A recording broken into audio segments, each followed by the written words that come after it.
क्या है, क्वेश्चन है why do we need a parliament. देखो यहाँ पर डालो, हेडिंग डालो यहाँ पर, why do we need a parliament. आपसे पूछा गया है कि why do we need a parliament, हमें पार्लियामेंट की जरूरत होती है भाई। आप सबसे पहले तो ये समझोगे पार्लियामेंट होता क्या है भाई, पार्लियामेंट क्या है। अगर मैं आपसे पूछूं कि व्हाट इज अ पार्लियामेंट तो आप मुझे क्या आंसर दोगे, सब बताओ। अगर मैं आपसे ये पूछूं कि what is a parliament, what is a parliament, तो इसका मुझे आप क्या आंसर दोगे, पार्लियामेंट का मुझे आंसर क्या दोगे। मैं आपसे पूछूं व्हाट इज पार्लियामेंट, हाँ बताओ क्या बोलोगे, बताओ क्या बोलोगे, क्या बोलोगे पार्लियामेंट के बारे में, गुड इवनिंग बोलोगे। गुड इवनिंग क्यों बोलोगे यार, सांसद तो आप हिंदी में बोल रहे हो बेटा, संसद तो आप हिंदी में बोल रहे हो। लॉ मेकिंग बॉडी है, ठीक है भाई, चलो तुमने एक आंसर दिया यहाँ पर, ये लॉ मेकिंग बॉडी है, ठीक है लॉ मेकिंग बॉडी है। ये तो तुमने मुझे इसका एक मीनिंग दे दिया कि करता क्या है ये पार्लियामेंट, लेकिन पार्लियामेंट है क्या, what is this parliament, what is this parliament. Very good, बच्चे का नाम निकल गया, शिफा के ऊपर से लिखा था, वेरी गुड। पार्लियामेंट आपका एक ऐसा, आप कह सकते हो कि देश के लिए जहां कानून बनाया जा सकता है, जहां कानून बदल सकते हैं, नए कानून बन सकते हैं, पुराने कानून को खत्म किया जा सकता है। The group of people who are elected to make and change the laws of the country. अगर कोई आपसे पूछे कि पार्लियामेंट को डिफाइन करो तो आप क्या बोलोगे, group of people who are elected by, group of people who are elected by citizens, ठीक है, लोग, देश के लोग उनको चुनते हैं, who are elected by citizens and make and change laws and make and change laws for the country, change laws for the country।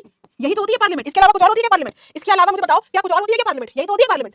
Yes, it is a group of people जहां आपके कई सारे लोग होते हैं जो जनता द्वारा चुने गए बैठे होते हैं और इनका काम होता है कि भाई देश के लिए लॉज बनाना या फिर चेंज करना, ठीक है। अब सवाल यही है तुम्हारा कि हमें, अब सवाल यही है आपका, सवाल यही है, सवाल तो फिर से वही है, इसका हमें जवाब तो मिला नहीं कि भाई पार्लियामेंट की जरूरत क्यों पड़ी हमें। ये तो हमने पता कर लिया पार्लियामेंट क्या होता है, ठीक है, ये तो हमने पता लिया पार्लियामेंट क्या होता है, बट हमें इसकी जरूरत क्यों पड़ी, क्यों हमें इलेक्टेड रिप्रेजेंटेटिव्स की जरूरत पड़ी, क्यों हमने ऐसा प्रोविजन अपनी कंट्री में दिया कि भाई लोगों द्वारा चुने गए रिप्रेजेंटेटिव्स आने चाहिए, ऐसा क्यों है, why such provision. The question है आपके आगे कि व्हाई सच प्रोविजन, प्रोविजन का मतलब कि हमने ऐसा ये सिस्टम क्यों बना रखा है, ऐसा सिस्टम बोलो चाहे प्रोविजन बोलो, हमने ऐसा सिस्टम क्यों बना रखा है जहां पर रिप्रेजेंटेटिव्स जो है, जो रिप्रेजेंटेटिव्स हैं उनको कौन है, इलेक्टेड बाय पीपल, उनको जो है जनता चुनकर बैठा रही है। हमने ऐसा सिस्टम क्यों बनाया है, क्या मुझे इसका कोई आंसर दे सकता है, ऐसा सिस्टम हमने क्यों बनाया, डेमोक्रेसी। चलो एक आंसर तुमने करेक्ट दिया कि भाई मैम डेमोक्रेसी के लिए, लेकिन इसके अलावा और थोड़ा सोचो कंट्री को चलाने के लिए, ठीक है भाई, टू रन कंट्री, लेकिन क्यों, ये दिमाग में क्यों आया, टू रूल द कंट्री, एक ही बात है, डेमोक्रेसी के लिए एक ही बात है, फ्रीडम, ठीक है भाई एक ही बात है, चलो ठीक है भाई फ्रीडम होनी चाहिए हमारे पास, वेरी गुड, और बताओ, और बताओ, इक्वालिटी बोल रहे हो, ठीक है भाई इक्वालिटी होनी चाहिए, डेमोक्रेसी होनी चाहिए, सब कुछ होना चाहिए, लेकिन बेटा तुम अभी बिल्कुल करेक्ट आंसर पर नहीं पहुंचे। भाई इन सब की जरूरत क्यों पड़ गई हमारे देश में, क्यों हमारे देश में डेमोक्रेसी की जरूरत पड़ गई, क्यों हमारे देश में इक्वालिटी की जरूरत पड़ गई, क्यों हमारे देश में फ्रीडम की जरूरत पड़ गई, क्यों हमारे देश में पीस की जरूरत पड़ गई, why, the question is why,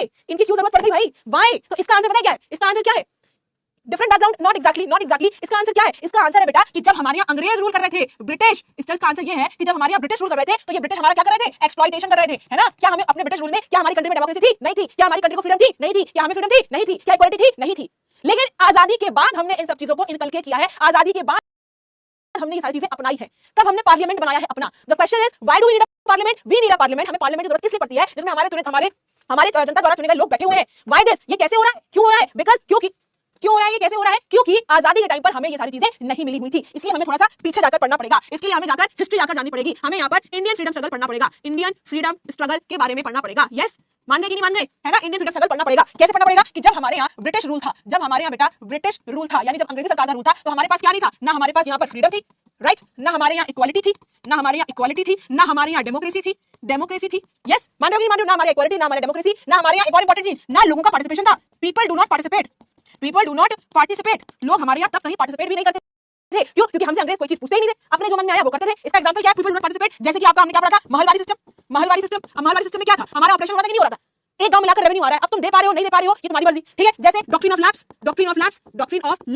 ठीक है, क्या अगर तुम्हारा अपना बेटा नहीं है, तुम्हारा बेटा किंगडम अगर मिल जाएगा। जैसे कि नो अडल्ट सफरेज, क्या है अडल्ट सफरेज, यानी कि नो वोटिंग राइट, हमको वोटिंग राइट भी नहीं था, राइट, समझ रहे हो कि नहीं समझ रहे हो, यस, ठीक है। तो ये है, ये इन चीजों से हमने क्या है सीख ली है, इन चीजों से, ये जो हमारे बिटर एक्सपीरियंसेस हैं, ये जो कॉलोनियल रूल में हुआ है, इनसे हमने सीखकर पार्लियामेंट की जरूरत समझी है, इनसे सीखकर हमने पार्लियामेंट की जरूरत समझी है, और इनसे सीखकर हम क्या जाने कि भाई हमारे देश में इंडिया जैसी कंट्री में जो सिटीजन होना चाहिए, जो नागरिक होना चाहिए, वो आपका फ्री होना चाहिए, ठीक है। Citizen of a country should be free, क्या लिखोगे, लिखो इसमें citizen of a country should be free, उसके ऊपर किसी भी तरह की किसी भी व्यक्ति की गुलामी नहीं होनी चाहिए। यस, समझ में आया कि नहीं समझ में आया कि भाई हमारे देश का नागरिक, क्योंकि कॉलोनियल रूल में हमारा इतना एक्सप्लॉइटेशन हो रहा है, आप हिस्ट्री में क्या पढ़ रहे हो, तो पढ़ अंग्रेज कैसे हमारा शोषण कर रहे थे, तो कॉलोनियल रूल में क्योंकि हमारा इतना शोषण हुआ कि लोग ये समझ गए थे, ये जान गए थे कि जब हमारा भारत आजाद होगा तो हमें क्या क्या चीजें लेकर आनी है अपने भारत में, तो उन्होंने किसकी बात करी, डेमोक्रेसी की, किसकी बात करी, लोगों के पार्टिसिपेशन की, किसकी बात करी? इक्वालिटी की। किसकी बात करी? फ्रीडम की बात करी। क्या बोला उन्होंने कि भाई हर नागरिक जो है वो फ्री होना चाहिए, उसके ऊपर किसी का भी दबदबा, किसी की हुकूमत नहीं करनी चाहिए। लेकिन इसका मतलब ये नहीं है, फ्री का मतलब ये नहीं है कि कोई भी सरकार मनमाने तरीके से काम करे। फ्री का मतलब ये नहीं है कि कोई भी सरकार जिसको जनता चुन रही है वो मनमाने तरीके से काम करे। लिखो इसमें डज नॉट मीन क्या? Does not mean that government works arbitrary. Arbitrary का मतलब क्या होता है? मनमाने तरीके से, जो मन में आ रहा है उस तरीके से काम करे। नहीं, इसका मतलब ये नहीं है। समझ में आया कि नहीं आया? समझ में आया कि नहीं आया? तो इंडिया में जो लोग हैं, जो सिटीजन होंगे, दे शुड बी फ्री। उनके ऊपर कोई गुलामी नहीं करेगा, वो किसी से गुलामी नहीं करवा सकते। India should be free, citizen of a country should be free. लेकिन इसका मतलब ये नहीं कि जो उनको जनता ने चुना है वो आर्बिट्रेरी तरीके से काम करें, बल्कि उन्हें क्या करना पड़ेगा? लोगों का गवर्नमेंट करना पड़ेगा। गवर्नमेंट क्या करना पड़ेगा? Need to be sensitive towards people कि भाई लोगों के प्रति उसे सेंसिटिव होने की जरूरत है। सेंसिटिव का मतलब क्या हुआ कि भाई सेंसिटिव बोलो, चाहे इसकी आप नीड्स बोलो, चाहे डिमांड्स बोलो, चाहे इसको आप विशेष बोलो, एक ही बात है कि सरकार को लोगों की जरूरतें, लोगों की डिमांड्स, लोगों की विशेष ख्वाहिशें, इन सब का ध्यान रखकर काम करना पड़ेगा। मनमाने तरीके से काम नहीं कर सकते। समझ में आया कि नहीं आया? समझ में आया कि नहीं आया? इसीलिए यही चीज ध्यान में रखते हुए हमारी कंट्री में क्या आया? इसका रिजल्ट क्या निकला? या देखो इसका आउटकम क्या निकला? हमारी कंट्री में आ गया यूनिवर्सल अडल्ट फ्रेंचाइज। क्या आ गया? Universal adult franchise. क्या है मैम यूनिवर्सल अडल्ट फ्रेंचाइज? इसको आप क्या बोल सकते हो? Voting rights. क्या आ गए? वोटिंग राइट्स आ गए कि भाई कोई भी सरकार मनमाने तरीके से काम ना करे और लोगों के विशेष को ध्यान में रखते हुए काम करे। इसीलिए बेहतर ये होगा कि लोग अपने मर्जी से अपने रिप्रेजेंटेटिव्स को चुने और उनको बैठाएं। दैट मींस वोटिंग कर रहे हैं हम यहाँ पे क्या कर रहे हैं? हम वोटिंग कर रहे हैं। वोटिंग करने का मतलब क्या हो गया? हमारी कंट्री में डेमोक्रेसी आ गई। हमारी कंट्री में बेटा डेमोक्रेसी आ गई। वोटिंग का मतलब क्या हुआ? हमारी कंट्री में डेमोक्रेसी आ गई। और डेमोक्रेसी की डेफिनेशन क्या होती है? डेमोक्रेसी की डेफिनेशन होती है कि भाई सिस्टम ऑफ गवर्नमेंट। डेमोक्रेसी क्या है? System of government in which rulers बोलो चाहे रिप्रेजेंटेटिव्स बोलो, चाहे रूलर्स बोलो, आर इलेक्टेड बाय पीपल। और वही चीज हमने यहाँ पर लेकर आ गए। यस, समझ में आया कि नहीं आया? इज इट क्लियर और नॉट? कि क्यों हमें पार्लियामेंट की जरूरत पड़ी? तो हमें इसके लिए हिस्ट्री पढ़नी पड़ेगी कि हमारा शोषण हो रहा था।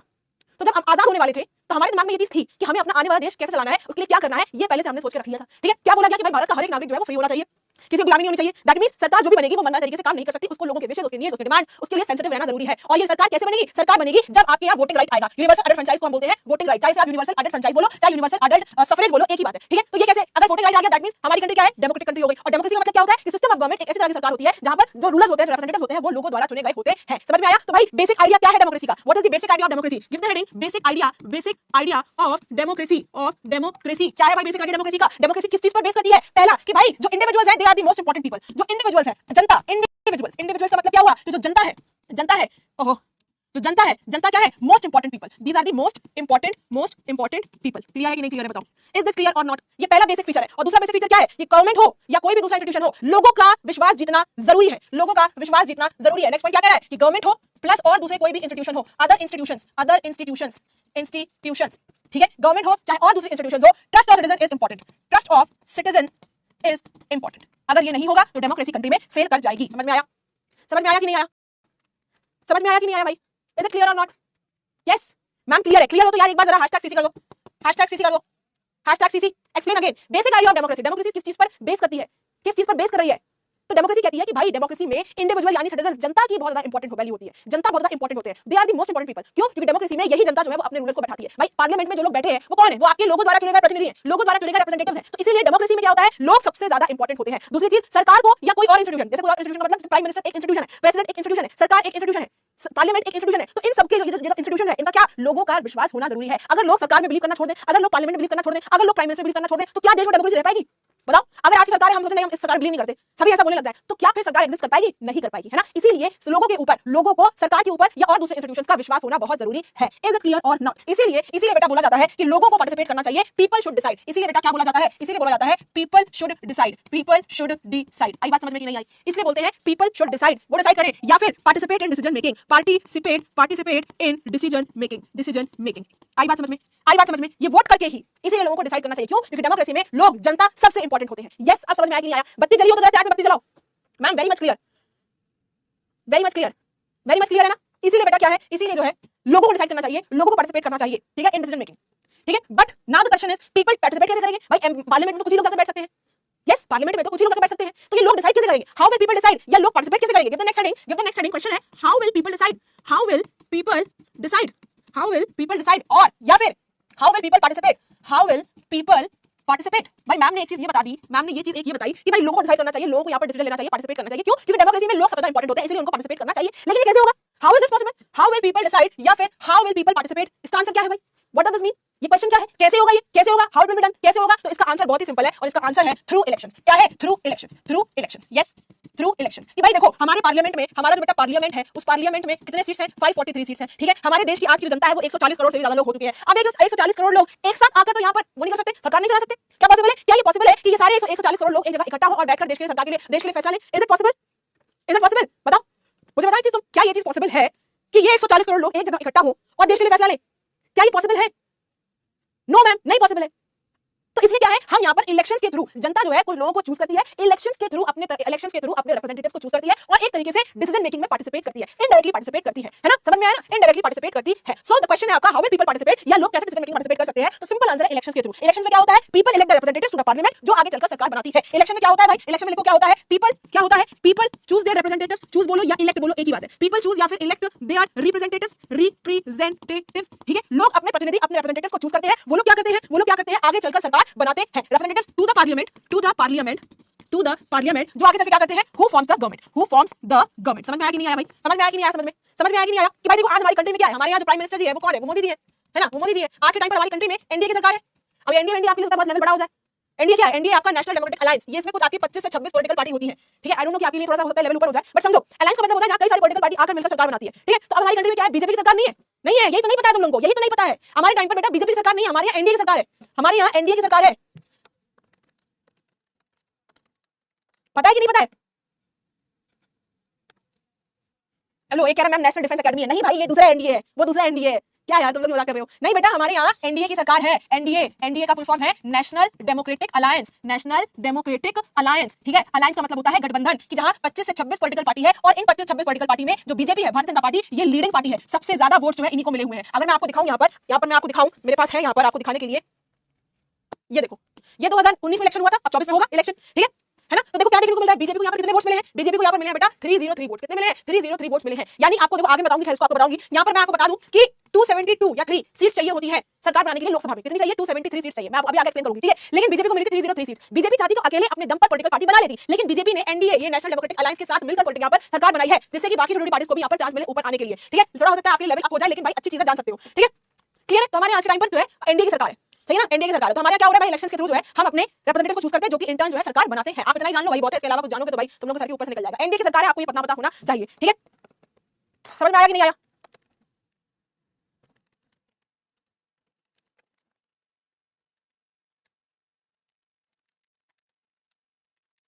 Yes yes yes ma'am, clear है। चलो आगे बढ़े, आगे बढ़े। तो अल्टीमेटली जब यहाँ पे क्या, चलो वापस आ जाओ भाई, वापस आ जाओ, वापस आ जाओ, ठीक है। तो इलेक्शन के थ्रू करते हैं, जिसमें लोग जो है वो अपने रिप्रेजेंटेटिव को चूज करते हैं और फिर ये लोग मिलकर अपनी सरकार बनाते हैं। तो हम क्या कह सकते हैं? हम क्या कह सकते हैं? तो हम ये कह सकते हैं ना कि अल्टीमेटली हम क्या कह सकते हैं कि लोगों ने एक तरीके से यहाँ पर सरकार बनाई है, लोगों ने एक तरीके से यहाँ पर सरकार बनाई है। People, ultimately it is the people who forms government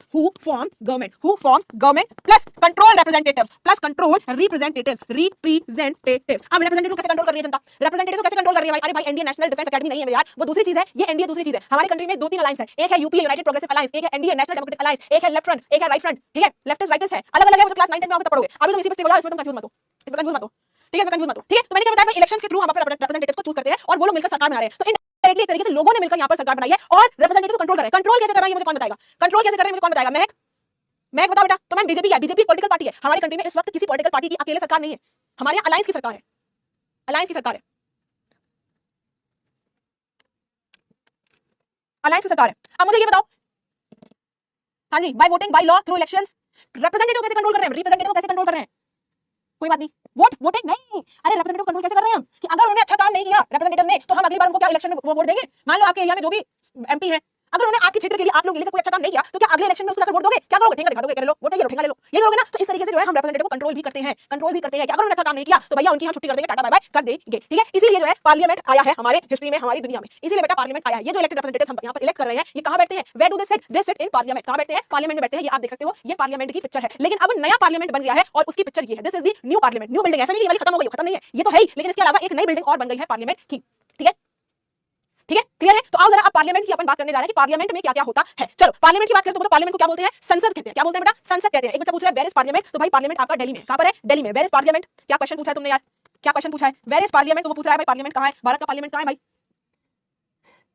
CP जानते हो? Connaught place, new Delhi, Delhi में है, मस्त है, हाँ भाई मस्त है। ठीक है चलो आ जाओ, पार्लियामेंट की बात करते हैं। तो पार्लियामेंट को हम क्या बोलते हैं? संसद बोलते हैं। क्या बोलते हैं? संसद बोलते हैं। पार्लियामेंट में बेटा आपकी तीन चीजें होती हैं पार्लियामेंट में। एक होता है आपका लोकसभा, ठीक है, एक होता है आपका बेटा राज्यसभा।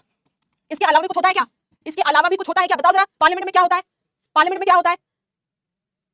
हाँ जी, पार्लियामेंट में क्या होता है बताओ, बताओ जरा। लोकसभा होता है, राज्यसभा होता है, और क्या होता है? प्रेसिडेंट होता है भाई, प्रेसिडेंट होता है। कौन होता है? प्रेसिडेंट। प्रेसिडेंट कौन होता है? राष्ट्रपति होता है। अगर आपसे बोले कि parliament is made of Lok Sabha Rajya Sabha, तो you will get a big anda. अगर तुम्हें अंडा नहीं चाहिए तो तुम्हें उसमें प्रेसिडेंट भी लिखना पड़ेगा। ठीक है, तो पार्लियामेंट में तीन बॉडीज होती है, Lok Sabha, Rajya Sabha and the president. Ma'am president क्यों? क्योंकि बेटा कोई भी बिल लोकसभा या राज्यसभा से पास होता है, जब तक उस पर प्रेसिडेंट अपनी एसेंट, अपना साइन नहीं दे देगा, अपना अप्रूवल नहीं दे देगा, तब तक वो बिल आगे लॉ नहीं पास हो सकता। समझ में आया कि नहीं आया? इज इट क्लियर और नॉट? तो पार्लियामेंट में आपकी तीन चीजें होती हैं, the Lok Sabha, the Rajya Sabha and the president. और पार्लियामेंट क्या है? This is your supreme law making institution. Parliament क्या है? पार्लियामेंट है आपका, लिखो यहाँ पर, supreme law making institution. Law making institution सबसे सुप्रीम है, इससे ऊपर कोई नहीं है, इंस्टीट्यूशन। ठीक है भाई, जितने भी कानून बनते हैं वो हमारे पार्लियामेंट में ही बनते हैं। यस, अच्छा अब मुझे बताओ, who is the present president of India? हमारे इंडिया की प्रेसिडेंट कौन है? यस, हमारे इंडिया की बेटा प्रेसिडेंट कौन है? कौन बताएगा? Who will tell me who is the president of India? कौन है भाई? वेरी गुड, हाँ जी, द्रौपदी मुर्मू जी जो है वो हमारी प्रेसिडेंट है। और who is the prime minister of India? Bharat का राष्ट्रपति तो मैंने तुम्हें बता दिया, भारत का प्रधानमंत्री कौन है? Who is the prime minister of India? Yes, very good, Shri Narendra Modi ji. Shri Narendra Modi ji. Yes yes, कोई मुझे बता सकता है मोदी जी का पूरा नाम क्या है? Anybody knows? क्या किसी को पता है मोदी जी का पूरा नाम क्या है? फुल नेम क्या है? नरेंद्र मोदी जी तो बोलते हैं, लेकिन उनका पूरा नाम क्या है? पूरा नाम क्या है? श्री नरेंद्र मोदी, पूरा नाम? वेरी गुड, कुछ बच्चे सही लिख रहे हैं, कुछ बच्चे गलत लिख रहे हैं। Yes, Narendra Damodardas Modi, Damodardas Modi. Yes, very good, ठीक है, वेरी गुड। चलो तुम्हें इसका आइडिया है, दिस इज गुड। अपने ताली बजा लो भाई, तुमने बिल्कुल सही आंसर दिया है। ठीक है, तो पार्लियामेंट आपकी तीन चीजों से बनी है, Lok Sabha, Rajya Sabha and the president. इन्हीं के बारे में हमें पढ़ना है। चलो भाई स्टार्ट करते हैं आपके लोकसभा से। क्या दिख रहा है? ये है आपका लोकसभा। क्या है ये? लोकसभा है। Yes, it is Lok Sabha. चलो आगे बात करो लोकसभा की। हेडिंग डालो यहाँ पर, हेडिंग डालो यहाँ पर, Lok Sabha. Please give the heading, Lok Sabha. ठीक है, लोकसभा को हम क्या कहते हैं? इसको हम हाउस ऑफ पीपल भी कहते हैं, हाउस ऑफ पीपल भी कहते हैं, या फिर इसको हम क्या बोलते हैं? लोअर हाउस भी बोलते हैं, लोअर हाउस भी बोलते हैं। हाउस ऑफ पीपल क्यों कहते हैं? Why do we call it house of people? क्योंकि यहाँ जितने भी लोग हैं इलेक्टेड बाय पीपल, लोगों द्वारा चुने गए हैं, इसलिए इनको हाउस ऑफ पीपल बोला जाता है। ठीक है भाई, इसलिए इन्हें हाउस ऑफ पीपल बोला जाता है। क्लियर है? लोकसभा को हम हाउस ऑफ पीपल या लोअर हाउस भी कहते हैं। Yes, it is clear. क्यों बोलते हैं? क्योंकि it is elected by, it is chosen by the people. ठीक है, अब टोटल नंबर ऑफ सीट्स की बात करें भाई। टोटल नंबर ऑफ सीट्स कितनी है? ये तो एक पॉइंट हो गया, ये तो एक पॉइंट हो गया। और देखो टोटल नंबर ऑफ सीट्स कितनी है? टोटल नंबर ऑफ सीट्स तो ये है आपकी 543। कितनी है? 543 है। पहले क्या था बेटा? पहले अर्लियर की यहाँ पर कहानी बता रही हूँ, अर्लियर की यहाँ पर कहानी बता रहे बेटा। पहले क्या था? हमारे यहाँ 545 सीट्स थी, जिसमें 543 सीट्स पर तो इलेक्शन होता था। ठीक है, 543 सीट्स पर इलेक्शन होता था, और जो दो सीट है ये आपकी एंग्लो इंडियन की होती थी, एंग्लो इंडियंस के लिए होती थी। एंग्लो इंडियन का मतलब क्या हुआ? एंग्लो का मतलब होता है अंग्रेज, और इंडियन का मतलब इंडियन होता है। ठीक है, तो वो अंग्रेज जो इंडिया में रह गए थे, यहीं पर रहते हैं, यहीं बस गए, उनके लिए रिजर्व कर दी गई थी। लेकिन बेटा 2020 जनवरी 2020 में आकर इस एंग्लो इंडियन का प्रोविजन खत्म कर दिया गया है। समझ में आया कि नहीं आया? एंग्लो इंडियन प्रोविजन कब खत्म हुआ पता है ना? Anglo Indian provision, Anglo Indian provision पता है ना? ठीक है, यस, हाँ वेरी गुड। ठीक है, 2020 में आकर ये खत्म हो गया था। तो अब हमारी कंट्री में प्रेजेंटली 543 कॉन्स्टिट्यूएंसीज है, या आप बोल सकते हो स्टेट है। इन 543 स्टेट्स पर इलेक्शन होता है, इन्हीं पर आपका इलेक्शंस होते हैं, इलेक्शंस कंडक्ट करवाए जाते हैं। ठीक है, लोकसभा के हेड कौन होता है भाई? Who is the head of Lok Sabha? तो लिखो इसमें, या लिखो ऐसे, लोकसभा प्रिसाइडेड बाय, प्रिसाइडेड का मतलब लोकसभा की फंक्शनिंग, प्रिसाइडेड बोलो या लिखो वर्किंग फंक्शनिंग। चाहे लोकसभा चलाता कौन है, उसकी फंक्शनिंग कौन देखता है? तो कौन देखता है? कौन देखता है? इट इज प्रिसाइडेड फंक्शनिंग कौन करता है? स्पीकर करता है। कौन होता है बेटा? स्पीकर होता है। और ये स्पीकर कौन होता है? लोकसभा के मेंबर्स में से ही चुना जाता है, elected from among members, elected from among members. Clear है? क्लियर है ना? अपने ही मेंबर्स में से, यानी यही 547 में, इन्हीं में से एक लोकसभा का स्पीकर चुना जाता है। समझ में आया कि नहीं आया? ठीक है, आई बात समझ में? जो पॉलिटिकल पार्टी इलेक्शन जीती है वो अपनी सरकार बनाती है। क्लियर है कि नहीं क्लियर? और जो नहीं जीती है वो ऑपोजिशन पार्टी कहलाती है। जो जीती है उसे रूलिंग पार्टी कहते हैं, जो हार जाती है उसे ऑपोजिशन पार्टी कहते हैं। ठीक है, जो कैंडिडेट्स इलेक्शन में खड़े होते हैं, जो कैंडिडेट जो इलेक्शन में खड़े होते हैं, वो अलग अलग डिफरेंट पॉलिटिकल पार्टी से होते हैं। लिखो इसमें, कैंडिडेट्स जो कि कॉन्टेस्ट इलेक्शन, ऐसा नहीं किसी एक पॉलिटिकल पार्टी के होते हैं, अलग अलग पॉलिटिकल पार्टी के होते हैं। Candidate contest election belong to different political party, belong to different political party. समझ में आया? समझ में आया कि नहीं आया? समझ में आया कि नहीं आया? ये बात क्लियर हुई कि नहीं क्लियर हुई? क्लियर हुई कि नहीं हुई? क्लियर हुई कि नहीं हुई? एक बार जरा मुझे यहाँ पर वोट करके बताओ, गिव मी वोट। लोकसभा के बारे में चीजें क्लियर है? हाउस ऑफ पीपल कहते हैं या फिर लोअर हाउस कहते हैं? क्यों बोलते हैं? क्योंकि लोगों द्वारा चुने गए हैं। स्ट्रेंथ कितनी है? 543 है। ठीक है, लोकसभा को चलाता कौन है? स्पीकर चलाता है। कौन स्पीकर कहां से आता है? अपने ही मेंबर्स में से उसको चुना जाता है। ठीक है, जो लोग इलेक्शन लड़ते हैं उनको हम कैंडिडेट बोलते हैं, और ये कैंडिडेट जो है अलग अलग डिफरेंट पॉलिटिकल पार्टीज को बिलोंग करते हैं। एक बार जरा वोट करके बताओ कि तुमको ये चीज समझ में आई कि नहीं आई। इसके बाद अपन आगे बढ़ेंगे, बताओ। हाँ जी भाई, क्लियर है? यस मिस, हाँ very good. Who is the speaker of Lok Sabha? बता सकते हो? Who is the speaker of Lok Sabha? कौन होता है भाई स्पीकर ऑफ लोकसभा? कौन है इस वक्त? कनिका पूछ रही है, can anybody answer me who is the speaker of Lok Sabha? I will answer you. Anybody? क्या मैम से पूछो ना। ओम बिरला, ओम बिरला, ओम बिरला। यस, तो भाई रिजल्ट देख लेते हैं यहाँ पर क्या है।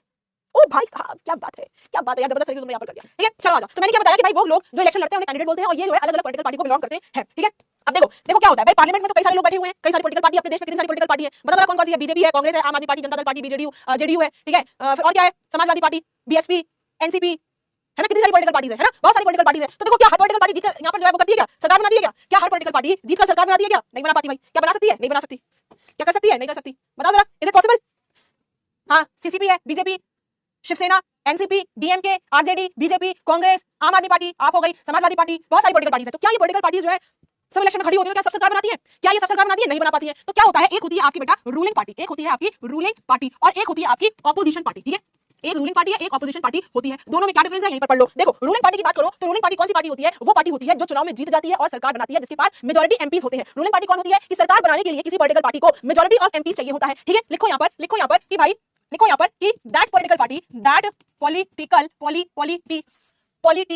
पॉलिटिकल पार्टी जिसके पास क्या है? मैक्सिमम नंबर ऑफ एमपीज, जिसके पास मैक्सिमम नंबर ऑफ एमपीज होते हैं वो रूलिंग पार्टी होती है, वो बेटा रूलिंग पार्टी होती है। ठीक है सरकार बनाने के लिए बच्चे लिखो यहाँ पर टू फॉर्म गवर्नमेंट, सरकार बनाने के लिए किसी पॉलिटिकल पार्टी के साथ, पीपी का मतलब क्या है? पॉलिटिकल पार्टी, किसी पॉलिटिकल पार्टी के साथ पास क्या होना चाहिए? मैक्सिमम नंबर ऑफ एमपीज होने चाहिए, मैक्सिमम नंबर ऑफ एमपीज होने चाहिए। जैसे फॉर एग्जांपल की बात करें तो भाई हमारे देश में कितनी सीट्स हैं? हमारे देश में 543 सीट्स हैं। ठीक है अब आपको यहाँ पर क्या चाहिए? टोटल एमपी हमारे पास कितने हैं? टोटल एमपी हमारे पास है, लिखो यहाँ पर फॉर एग्जांपल एमपीज कितने हैं? 543 है, पीछे मैं आपको यहाँ पर बता चुकी हूँ। अब इसमें आपको कितना चाहिए? 543 का आपको मोर देन 50% चाहिए। कितना चाहिए? मोर देन 50% चाहिए। तो ये कितना हो जाता है? More than 50%। मोर देन 50% कितना हो गया? लगभग आपका हो गया 272 सीट, यानी 272 एमपी जिसके पास होंगे वो पॉलिटिकल पार्टी सरकार बना सकता है, जिसके पास 272 एमपी होंगे। समझ में आया कि नहीं आया? समझ में आया कि नहीं आया? तो जिस भी पॉलिटिकल पार्टी के पास 272 एमपी सीट्स या इससे ज्यादा है तो वो रूलिंग पार्टी कहलाती है, अगर नहीं है तो फिर वो ऑपोजिशन पार्टी कहलाती है। समझ में आया कि नहीं आया?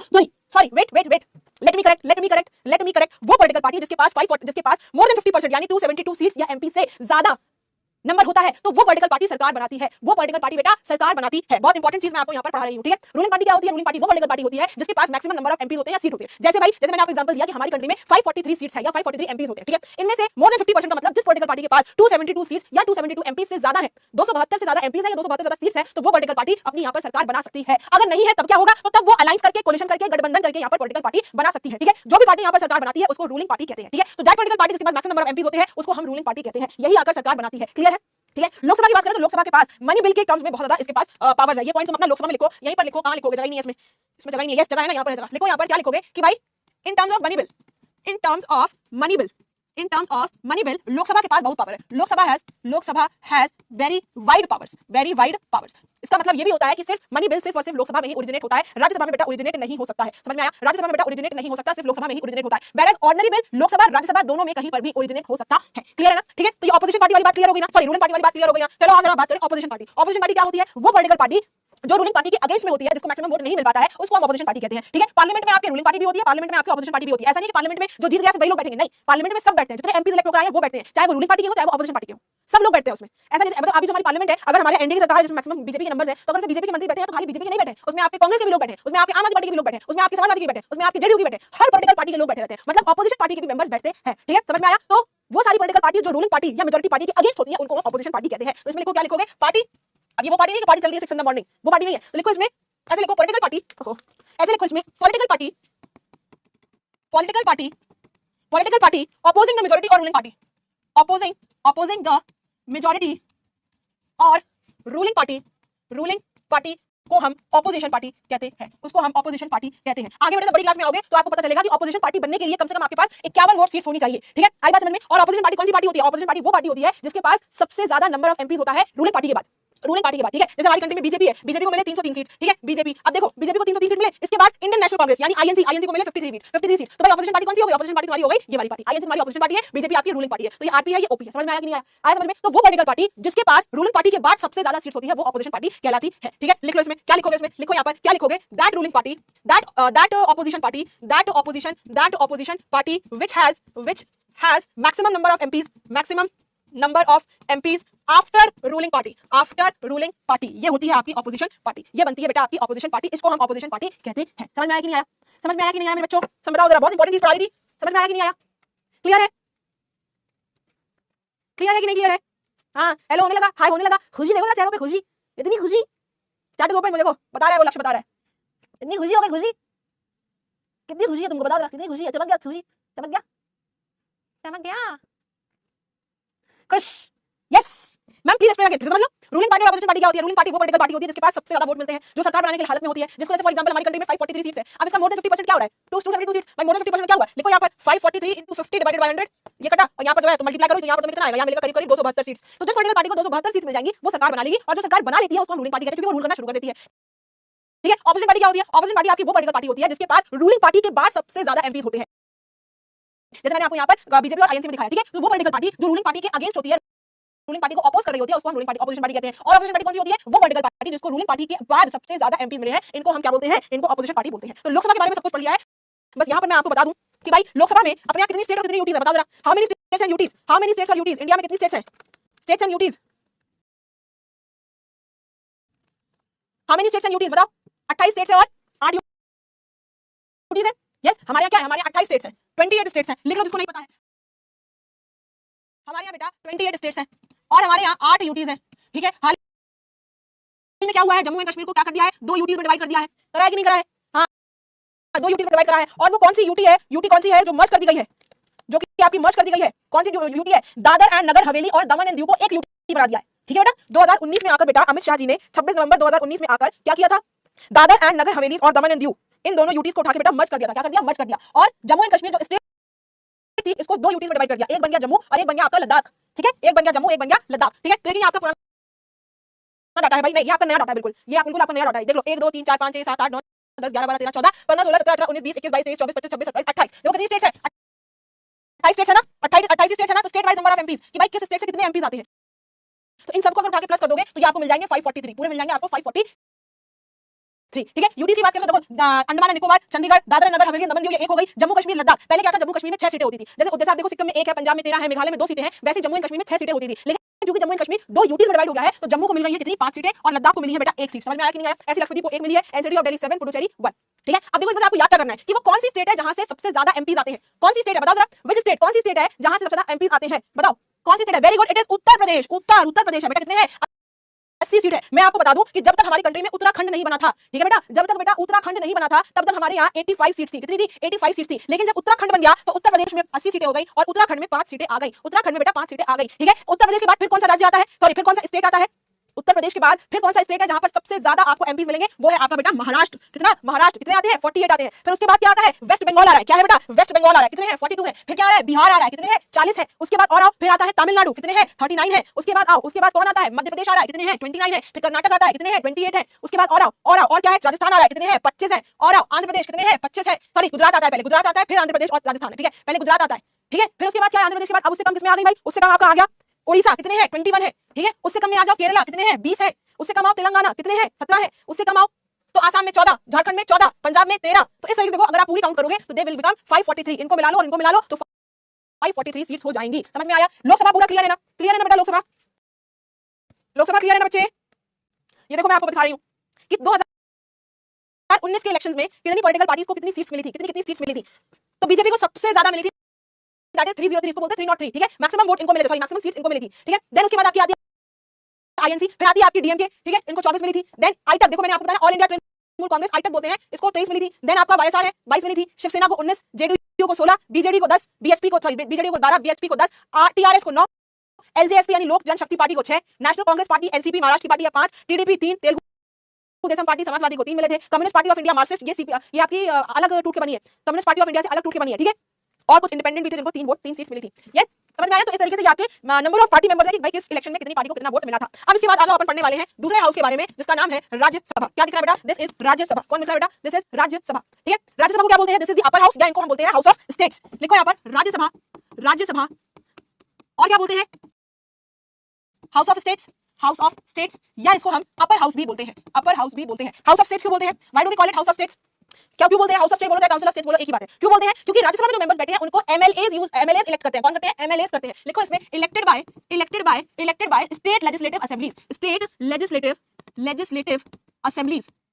स्टेट लेजिस्लेटिव असेंबली का मतलब क्या हुआ? MLA, member of legislative assembly. भाई ये फर्क तुमको पता है कि नहीं पता है कि भाई एमपी क्या होता है और एमएलए क्या होता है? Do you know this? बताओ जरा, क्या आपको ये पता है? वेरी गुड, एमएलए, एमपी और एमएलए में डिफरेंस पता है कि नहीं पता है? एमएलए और एमपी में क्या डिफरेंस है? एमपी का मतलब होता है मेंबर ऑफ पार्लियामेंट, जो आपके संसद का मेंबर होता है। ठीक है, और एमएलए ये आपका पार्लियामेंट में बैठा है व्यक्ति। ठीक है, ये एमएलए होता है, ये स्टेट में इलेक्ट होता है। ठीक है, ये स्टेट में इलेक्ट होता है, इसको हम बोलते हैं मेंबर ऑफ लेजिस्लेटिव असेंबली, इसको हम बोलते हैं मेंबर ऑफ लेजिस्लेटिव असेंबली, ठीक है। और ये कहाँ बैठते हैं? ये बैठते हैं विधानसभा में, ठीक है। हर स्टेट में अपना विधानसभा होता है ना, वहां पर बैठते हैं ये लोग। तो दोनों में ये डिफरेंस है, ठीक है। One is your MLA and one is your MP. तो भाई ये जो राज्यसभा है, राज्यसभा के मेंबर्स को हम एमपी बोलते हैं। क्या बोलेंगे? एमपी बोलेंगे। क्यों? क्योंकि भाई parliament, member of parliament Rajya Sabha भी है। यस, तो भाई राज्यसभा के जो मेंबर्स जिन्हें हम एमपी बोल रहे हैं, इनको कौन चूज करता है? इनको एमएलए चूज करते हैं। हर स्टेट के एमएलए इसको चूज करते हैं, एमएलए चूज करते हैं, असेंबली चूज करते हैं, ठीक है भाई। चलो आ जाओ आगे बात करें। टोटल स्ट्रेंथ की बात करो भाई। इसमें टोटल कितने लोग आते हैं? टोटल स्ट्रेंथ कितनी है? टोटल स्ट्रेंथ कितनी है इस हाउस की? 245 सीट्स है। कितनी है? 245 सीट्स है। लेकिन इस 245 सीट्स में बाइफर्केशन है कि जो 233 सीट्स है इन पर तो इलेक्शन होता है, ठीक है, ये आपके इलेक्टेड होते हैं, और जो बचे हुए 12 सीट्स है इसमें आपका नॉमिनेशन चलता है, और ये नॉमिनेशन होती है स्पेशल फील्ड्स की। Nomination from special fields, nomination from special fields. समझ में आया कि नहीं आया? बताओ जरा। यस, समझ में आया कि नहीं आया? This is about your Rajya Sabha. Nomination from special field, like आपके क्रिकेट सचिन तेंदुलकर है, फिल्म इंडस्ट्री से हेमा मालिनी है, ठीक है, राइटर में करतार सिंह दुग्गल है, ठीक है, और सोशल वर्कर में निर्मला देशपांडे जी हैं, ठीक है। तो these are the special fields जिनका इलेक्शन नहीं होता, इसे नॉमिनेट करते हैं, और ये नॉमिनेशन की पावर किसके पास है? Nominated from special fields by president. President के पास ये पावर है कि वो उनको नॉमिनेट कर सकता है अपनी मर्जी से। क्लियर है कि नहीं क्लियर है? इसके बारे में क्लियर है कि नहीं क्लियर है? ओके, आगे लिखो, इसी में आगे लिखो भाई। क्या लिखोगे? लिखो यहाँ पर राज्यसभा की बात कर रहे हैं, राज्यसभा की बात कर रहे हैं। तो राज्यसभा को कौन चलाता है? लोकसभा को तो स्पीकर चलाता है। राज्यसभा को कौन चलाता है? राज्यसभा को कौन चलाता है? प्रेसाइडेड बाय कौन? एक्स ऑफिशियो चेयरमैन है वो। कौन भाई? Vice president. कौन चलाता है बेटा? भारत का वाइस प्रेसिडेंट। कौन चलाता है बेटा? भारत का वाइस प्रेसिडेंट, जिन्हें हम एक्स ऑफिशियो चेयरमैन भी बोलते हैं। एक्स ऑफिशियो चेयरमैन होते हैं राज्यसभा के। समझ में आया कि नहीं आया? समझ में आया कि नहीं आया? क्लियर है? समझ में आया? तो भाई राज्यसभा कौन चलाता है? राज्यसभा को चलाने वाले व्यक्ति का नाम है एक्स, वो होते हैं आपके भारत के वाइस प्रेसिडेंट। वाइस प्रेसिडेंट का बेटा इलेक्शन होता है, वाइस प्रेसिडेंट का इलेक्शन होता है, और यही राज्यसभा को चलाते हैं। इस एक्स ऑफिशियो चेयरमैन का कोई यहाँ पर इलेक्शन नहीं होता। लोकसभा में स्पीकर का इलेक्शन होता है। लोकसभा में जो स्पीकर है, ये जो स्पीकर है बेटा, इसका इलेक्शन होता है। ये जो मैंने यहाँ तुम्हें बताया ना, ये मैंने आपको बताया ना, speaker elected from among members, अपने में से ही मेंबर्स को चूज करते हैं, है ना, अपने में से ही करते हैं, ठीक है। लेकिन जो राज्यसभा का स्पीकर होता है, या बोलो एक्स ऑफिशियो चेयरमैन होता है, जो वाइस प्रेसिडेंट होता है, इसको इलेक्ट नहीं करते। वाइस प्रेसिडेंट का इलेक्शन होता है, और जो भी इंडिया का वाइस प्रेसिडेंट बनता है, वही राज्यसभा का एक्स ऑफिशियो चेयरमैन बनता है, ठीक है। इसके टर्म की बात करें तो भाई राज्यसभा का टर्म क्या है? राज्यसभा का टर्म क्या है? It is 6 years. क्या है? 6 इयर्स है। दूसरा क्या है? It is a permanent body. It is a permanent body.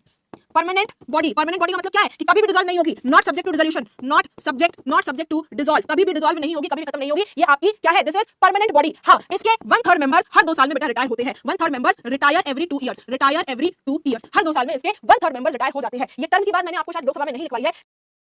भाई लोकसभा का टर्म कितना होता है? यहाँ लिख लो, टर्म कितना होता है? आमतौर से 5 साल का होता है, लेकिन पहले भी डिसॉल्व हो सकती है। लिखो, but can dissolve earlier, but can dissolve earlier, पहले भी भंग हो सकती है। कब होगी? जब मेजॉरिटी नहीं होगी। आपके पास मेजॉरिटी नहीं है, सरकार बनाने की हालत में नहीं हुआ, तो आपकी सरकार गिर जाएगी। समझ में आया? समझ में आया कि नहीं आया भाई? समझ में आया कि नहीं आया? ठीक है, ये चीज मैंने आपको लोकसभा में नहीं लिखवाई थी, तो मैंने यहाँ पर आपको लिखवा दी, ठीक है। ये तो इसकी बात हो गई। और लिखो यहाँ पर मनी बिल की बात करें। अगर मनी बिल की बात करें तो मनी बिल के रिगार्डिंग में राज्यसभा को, आरएस का मतलब नो पावर्स, राज्यसभा को मनी बिल के मामले में कोई भी पावर नहीं है। कोई पावर नहीं है, 0 पावर है, ठीक है। मनी बिल की पावर जितनी भी है वो लोकसभा के लिए। बाकी जितने भी आपके ऑर्डिनरी बिल्स जो है, ऑर्डिनरी बिल्स, जितने भी ऑर्डिनरी बिल्स हैं, वो राज्यसभा में ओरिजिनेट हो सकते हैं। कैन ओरिजिनेट इन राज्यसभा, बल्कि वो लोकसभा में भी ओरिजिनेट हो सकते हैं। दोनों हाउसेस से पास होना जरूरी है। जब दोनों हाउसेस से पास हो जाएगा तो फिर वो आपके प्रेसिडेंट के पास जाता है for his assent, for his approval. समझ में आया कि नहीं आया?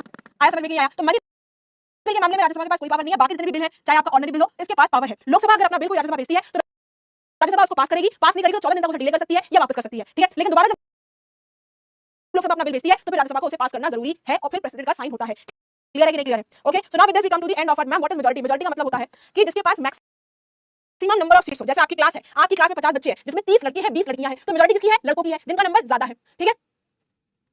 क्लियर है? ठीक है ना?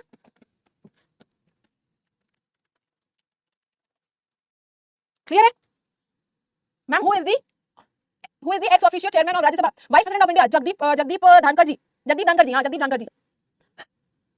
मैम परमानेंट बॉडी क्यों है बेटा? ये परमानेंट बॉडी है, ये कभी डिसॉल्व नहीं होती, नेवर डिसॉल्व। इसके हर 2 साल में यहाँ पर रिटायर हो जाते हैं मेंबर्स, सीट खाली हो जाती है, फिर इलेक्शन हो जाता है, फिर हर 2 साल में मेंबर यहाँ बनकर रिटायर हो जाएंगे, फिर इलेक्शन हो जाता है। समझ रहे हो? Yes ma'am. चलो भाई, so now with this we come to the end. यहाँ पर मैं आपको और दिखा दूं भाई, स्टेट वाइज कितने स्टेट से कितने राज्यसभा के मेंबर्स आते हैं, कितने स्टेट से कितने आते हैं बेटा। ये जो है ना, चाहे राज्यसभा के हो चाहे लोकसभा के हो, जितने भी एमपीज आ रहे हैं, जितने भी एमपीज चाहे आपके लोकसभा से आ रहे हो, जितने भी एमपीज चाहे आपके राज्यसभा से आ रहे हो, ये कैसे डिसाइड होता है कि यूपी से 80 आएंगे, बिहार से 40-42 आएंगे? कैसे डिसाइड होता है? How it is decided? On the basis of population. ये डिसाइड कैसे होता है? ये डिसाइड होता है on the basis of population, कि भाई जिस राज्य की जितनी पॉपुलेशन है उस हिसाब से यहाँ पर रिप्रेजेंटेशन होता है। जिसमें ज्यादा आबादी है वहां से ज्यादा रिप्रेजेंटेटिव आते हैं, जिसमें कम आबादी है वहां से कम आते हैं। यस, क्लियर है? पॉपुलेशन से होता है। Very good. देखो नेम ऑफ स्टेट है भाई, यहाँ पर राज्यसभा में कौन सी स्टेट से कितने लोग आ रहे हैं, तो देखो यहाँ पर सीधे बात करो, यहाँ पर देखो यूपी की बात करते हैं सबसे पहले। तो यूपी में आपके आते हैं 31 आते हैं। कितने आते हैं? 31 आते हैं, और सबसे ज्यादा यूपी से ही आते हैं। यानी यूपी में जो एमपी आपका लोकसभा से आ रहा है वो भी सबसे ज्यादा है, 80 आ रहा है, और राज्यसभा से जो एमपी आ रहा है वो भी आपके 31 आ रहे हैं, ठीक है। तो यूपी में सबसे ज्यादा है, सबसे ज्यादा रिप्रेजेंटेटिव यूपी से आते हैं। ओके, ठीक है, पॉपुलेशन बेस्ड। उसके बाद भाई 31 के बाद क्या आ गया? 31 के बाद और कौन है? 31 के बाद आपका 19 आया, महाराष्ट्र आ रहे हैं भाई, महाराष्ट्र आ रहा है। महाराष्ट्र के बाद आपका बिहार आ रहा है, फिर आपका वेस्ट बंगाल आ रहा है। तो ये मैंने आपको तरीके से बता रहे हैं कि भाई किस स्टेट से कितने कितने रिप्रेजेंटेटिव्स आते हैं, और ये डिसाइड कैसे होता है? Basis of population. जिस स्टेट में पॉपुलेशन ज्यादा है वहां से ज्यादा रिप्रेजेंटेटिव्स। भाई ये अनइक्वल नंबर कैसे है कहीं से 5 कहीं से 1 कहीं से 7 कहीं से 30 because of the number of population. Clear है? ठीक है, चलो अब यहाँ पर आपका ये वाला लेक्चर पूरा हो जाता है and now ready for some polls. आओ जरा पोल करते हैं। पहला क्वेश्चन आपके सामने आ चुका है, पढ़ो जरा पहला क्वेश्चन क्या कह रहा है। What is this question saying? The parliament of India has how many houses? आपसे पूछा है पार्लियामेंट ऑफ इंडिया के कितने हाउसेस हैं, बताओ जरा। Parliament of India has how many houses? Parliament of India has how many houses? Houses पूछा है मैंने, ए फॉर एप्पल, हाउसेस पूछ रहे हैं, गलत मत मान करना। नहीं मैंने यहां से बताना है तुम्हें। कोई ड्रम बजा रहा है तो कोई एप्पल ला रहा है। हाउसेस पूछा है मैंने।